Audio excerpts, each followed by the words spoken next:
Hello everyone, welcome to this webinar of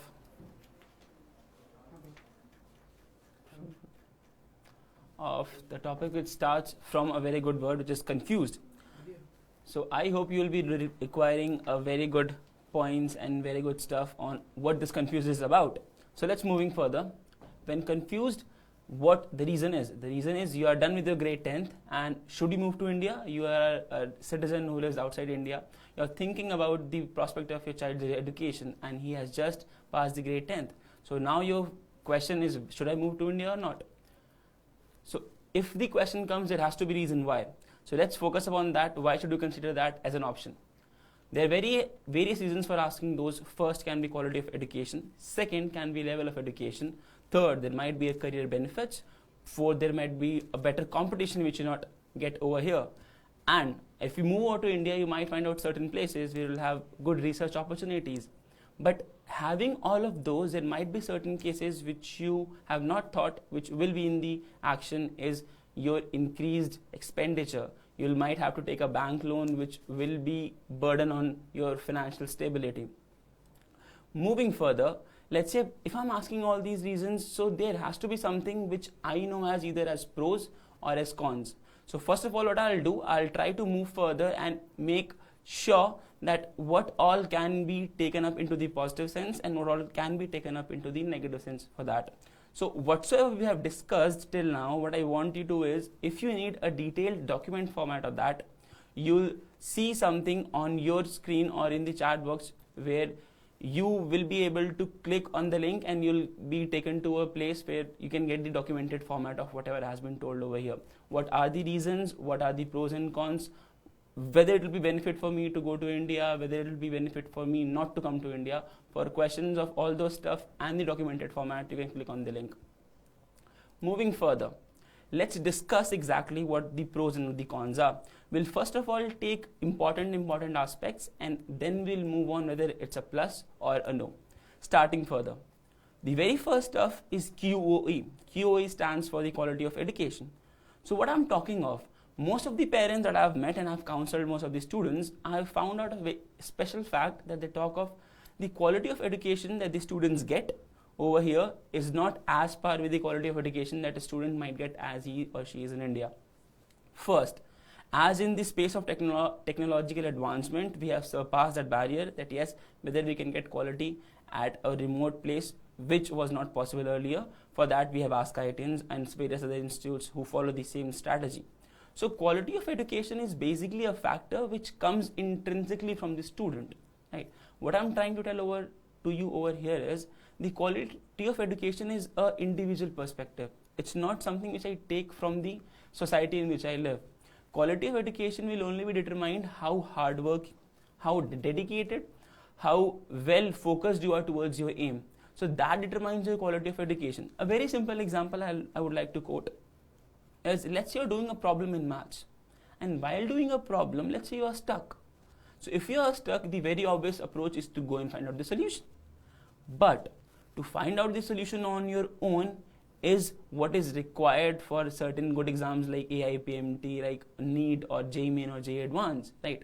So in these ramifications of finding out the answer, what we do miss out, we go and generally look at the solution, which is not required at all. What we have to do is we have to sit down and we have to enumerate our methods. Let's say if I'm doing a question by method number 1 and if it does not pan out, so don't think that you have wasted your time. Think that you have achieved something which you won't be doing in the examination, hence would have saved your time. So this approach, this advancement towards your study techniques will determine actually the quality of education. Other matters, let's say they'll say, sir, the students that we have over here, they have been overburdened by schools from stuff or by, let's say, their society pressure, their friends pressure. See, my basic aim is to be successful. And if I am totally towards that, I am a single focused person who is absolutely onto the way to achieve something. So if I'm not getting myself allowing to give all those excuses which will deteriorate my quality, other factors are not at all having a chance which can do that. So what basically is need of the moment is to make yourself very comfortable and very clear what I need and what I should thrive for. If I'm going to do that, that's going to be the ultimate requirement what I'm looking for. So the answer to this specific question of quality of education can be answered in both yes or no. Yes, in the fashion that if I'm so determined, if I'm so strong towards my approach, that yes, nobody can shatter my focus, no, nobody can deviate it from this specific perspective, I'll get it. Or I can have a reason to find out, yes, there might be certain positive aspects at coming over to India rather than being in an NRI country, so you can move over to India. Moving over to the next part, which is the level of education. LOE. How do I define LOE? Now, LOE is altogether very different from quality of education. Level of education just tells me that, okay, if 10% is the level of difficulty that students outside consider, they have a parents and students, they have a perception that students who are in India, they might be encountering it to a 90%. No, it's a flaw. Why it's a flaw? Because students are students. See, we only start from 0th level. We start from the first floor, then we make second floor, then third, then fourth, then sixth, then 10th, and then 20th. Burj Khalifa is there, which was started going on to such a high height. It was started from the ground floor. They did not make the top floor the very first go. So that explains how I can increase my level of education. So if level of education is being talked of, right now everybody is at same base.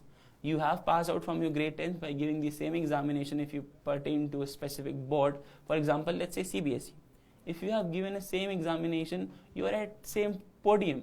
Now, if I'm going to do the required amount of hard work, what I aimed for, be it like NEET, be it like JEE or advanced or anything, I am going to up my standards.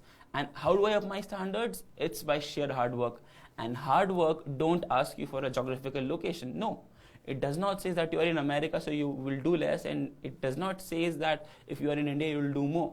Level of education, quality of education is all a subjective aspect, and it depends from individual to individual. Geography has no role to play in that, right? But some of the pundits of this stuff will tell you that, okay, we have some greater percentages over here in India as compared to the level of education in the place which is not in India. So counter answers to that is, I also do have certain percentage of numbers who have been into the place where they have been and they have done fantastically superb results. What is like most defining strategy over here is, they'll only talk the number of successful students, right? Let us say, I'll give you an example. Some of the reputed branded institutes, they'll tell you, okay, we've got 4,000 selections, right? And somewhat normal average institutes will tell you 100 selections. So being of human nature, we'll see the more success goes to the bigger institute. So we'll go to the bigger institute, but that's not the case.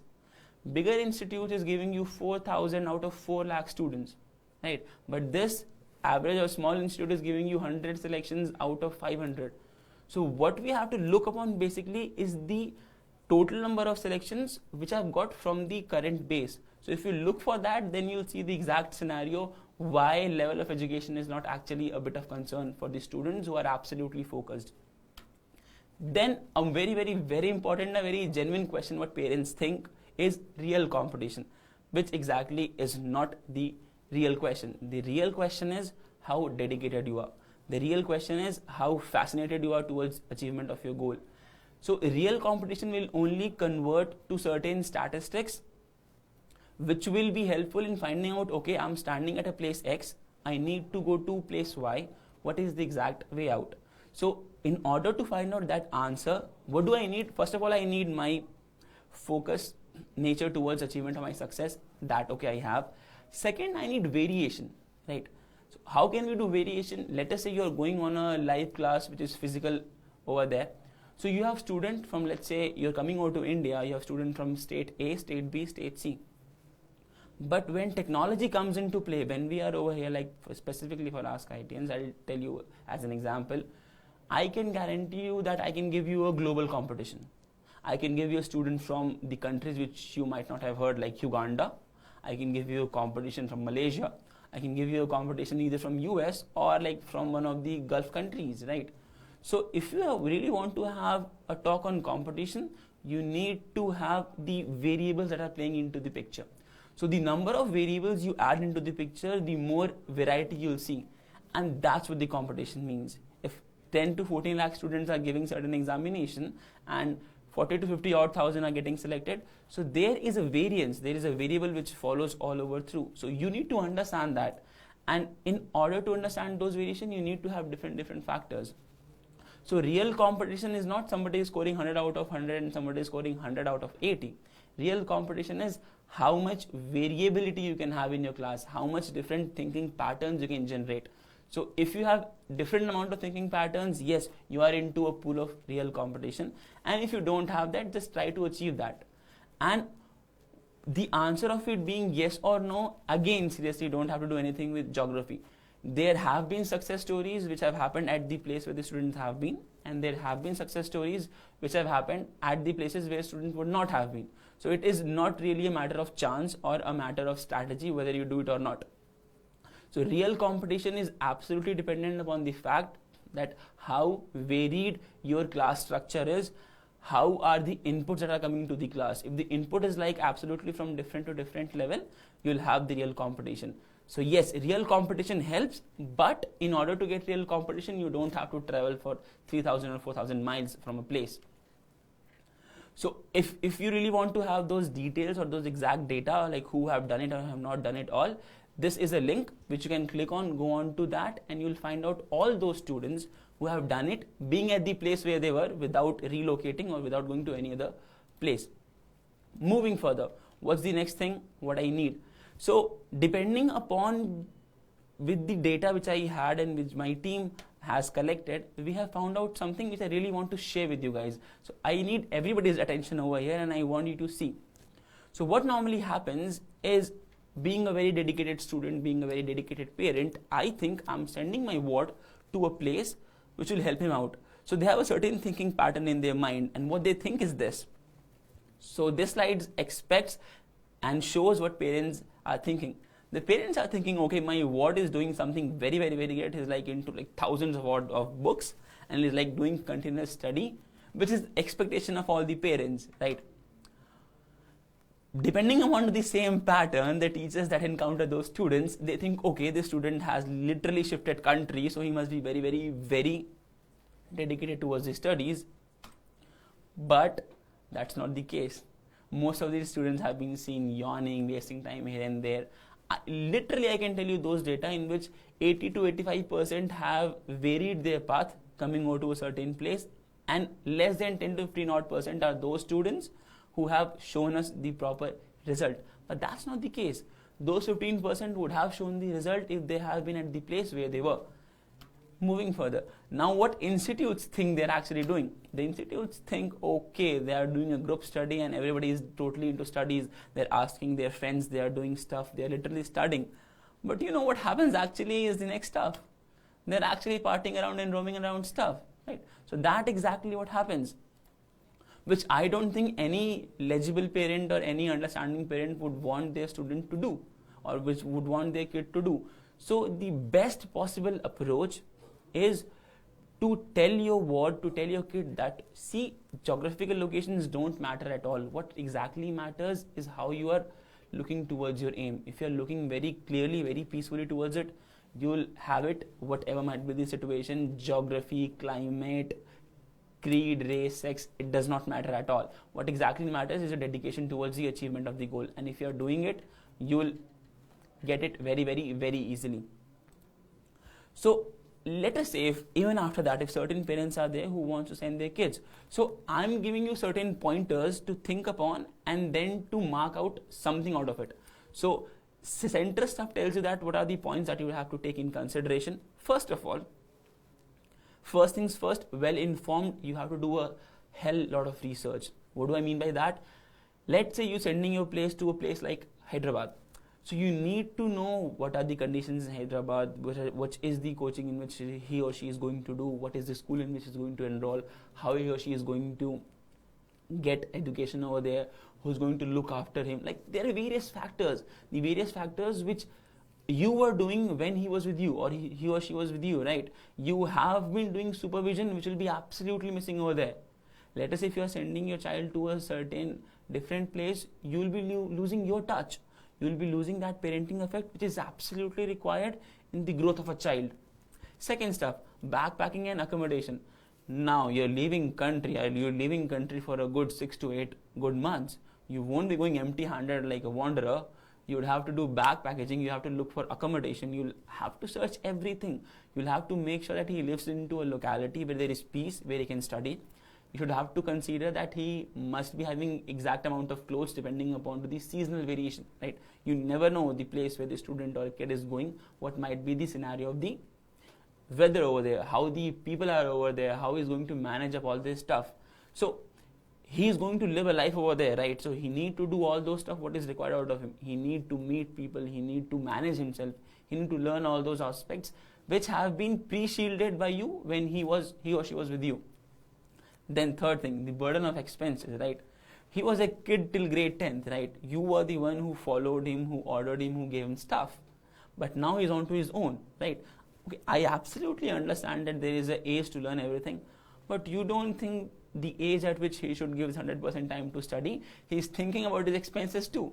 I shouldn't expend too much, or should I spend over there or not? And with a little bit of financial independence, we do get to spend our money wherever I feel, right? So that sense of control, that sense of achieving something which is there with when the parents were there with the student is going to be an absolutely missing prospect. So I want you to seriously think upon these 3 or 4 stuff, and the most important is mental preparation, right? You are leaving your place for where you have been like 7 to 8 years, you have made friends, you have made colleagues. You'll be absolutely going to a new place, even though you're going to your relative's home, but relatives' homes are as good as a surprising element. You have to learn to act. You cannot be natural, right? A person is always natural and always into his mood when he is in his home. Let's say even if you're at your relative's home, how close they are, it really doesn't matter. You have to act. You have to act in a certain fashion. You can't be 100% free. So that's what I'm talking of. See, all these factors, although you might not have thought of, but I want you to seriously put up a thought to this, and I want you to give it a shot, right? Before moving on to something else, make sure that you do look upon all these specific points, because it is very important. There are various other points. Let's say you're taking up a loan. So loan can have an adverse effect upon your mentality as well as the kids. Let's say you took a loan that is going to be increasing your financial constraint. So now you have a thought in mind, okay, my ward has been to over that place, he'll study, he'll do good, he'll get into a good college. But let's say the destiny has thought of something else for you. The fate changes and he's not able to do that. So that investment of yours, which could have been productively being used at a place by keeping your ward with yourself, you would have saved that, as well as you would have kept a personal eye on his progress. Your child is suppose 3,000 miles away from you, and what you can expect? You can give a phone call would be very high. Okay, then you'll go to technological advancement, you'll use WhatsApp, you'll use video calling. But a student, consider the fact, a student who is studying is given internet, is given like things which he can explore of, he is going to deviate. So every possible prospect which is going to take him out of your supervision is, according to me, a big no, right? Why do I feel that? Because until unless we do have fear of something, we can't achieve greatness. And if you're talking of something like NEET, JEE Main or JEE Advanced, these are great stuff. These are certain stuff which have a success ratio in 0.17 or 18%.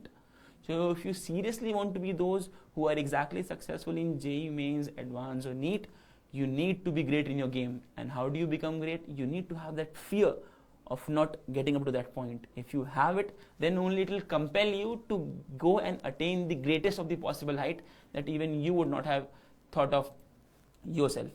Moving further is the most important thing which I'm going to show you right now. See, this is what is the most important. Most important is ghar ka khana. You know what I'm talking of? This is like healthy food. Consider the fact, I know a specific case, a student who left his home to come to a certain place, Delhi, and study. He like ate something which is outside, which is quite common. You have money with you, you can eat outside. He fell ill. And for like next 3 months, he couldn't come to classes. Now, who is responsible for that? Being a child, okay, he should have that kind of maturity. But let's say he ate something which should not have and some kind of food poisoning happened. He'll have to go to doctor. He doesn't know whether he'll get a good doctor. being a parent, you don't know whether he's taking medicine or not. Being a parent, I think it will always kinker you in your heart or in your mind that, okay, what he has eaten, what he is doing, what is the amount of food that he has taken, whether he has taken all the meals or not, whether he has taken milk or not, whether he is taking all those stuff which are required for the nutritional supplement. You will be at a stake which you can't even help, right? So, and why I'm telling you is this, because a sound mind always resides in a sound body. That's like a saying as it goes.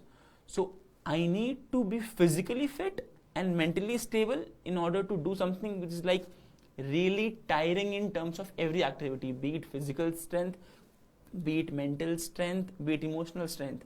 So, you know, what my basic point of having this seminar and giving you a point out idea is, it's fine if you're thinking good for the child, but you need to move out of that space of parent and look it rationally. You have to put it into a fashion so that your kid as well as you are having a great day, having a great life ahead. So saying of all these prospects and culminating all those points, what is the exact point where I'm lacking up? So what's the conclusion? The conclusion goes in a very simple fashion. I have to make myself very, very, very clear that I am sending my ward to a certain place, or if I am also relocating, I am taking a huge pain for my kid who is into his adolescent, who is into his formative years. He'll go to a new place, he'll take some time to adjust, he'll make some new friends, or let us say he did not like the place, he might not be able to make some new friends, he might become an introvert. So these are the factors which will compel you to think again and again, because you are changing the life for the kid. He has been to a place to which he was accustomed, he made friends, he was very happy over there, but you are changing a place just in order to expect and experience, okay, something great would happen if I move to India. And it's only because you find out, I don't know from where you find out, that results can only be produced in India. I can give you a challenging thought and a counter question that no, it's not, it's false. It was the scenario before because the numbers were big. But we have also started getting numbers from India too, from abroad too, right? So numbers, if numbers are just the concern, you don't go for that. Because what exactly is going to help you in the longer run is whether you and your ward and your family and everybody around you have considered to a single point focus that what I'm going to do. Am I going to clear my JEE main, advance or NEET because everybody else in the arena or area wants to, or because I have certain thoughts in my mind which I want to achieve and I want to get a good college? So if all these factors roll into motion, then you'll be able to know, okay, these are certain XYZ pros that I have, these are certain XYZ cons that I have. Now if I move on to certain specific thing which is not really required for my ward, that won't be of really good help to me. But if I'm moving out to a certain place which is absolutely new, I make sure that I have taken all those points in consideration and I've done a huge amount of research. See, this stuff can't be like synchronized into a single input-output solution because every kid is different, every habitat is different, every scenario is different. So if you're working into that scenario, you'll have to make sure that you introspect and you analyze your child from the way he is, not from way you want him to be. There must have been various exams where you could see toppers like doing changing stuff, going places. That's their life. You don't have to look for that. You have to look for your own kid. Your own kid is an output of certain situations, certain habitat where he or she is into. So make sure that you analyze, make sure that you help him, make sure that you counsel him, because being a parent, you are the best counselor. Talk to him, advise him, tell him all the prospects, and then break the ice in front of him, okay, that whether we are going to do this, whether we are going to move ahead or not. And after doing all of this, if you are still confused, so I would want you to fill this form if you want to have a full-on one-on-one counseling with me, where I can share the details and data which will help you much more in order to taking up a quick and a quirk decision which will be helpful for your family and your kid. So that's all from my side. Thank you for attending the session. I hope you were quite clear, and if you're not, you can again click the session and we can have one-on-one counseling.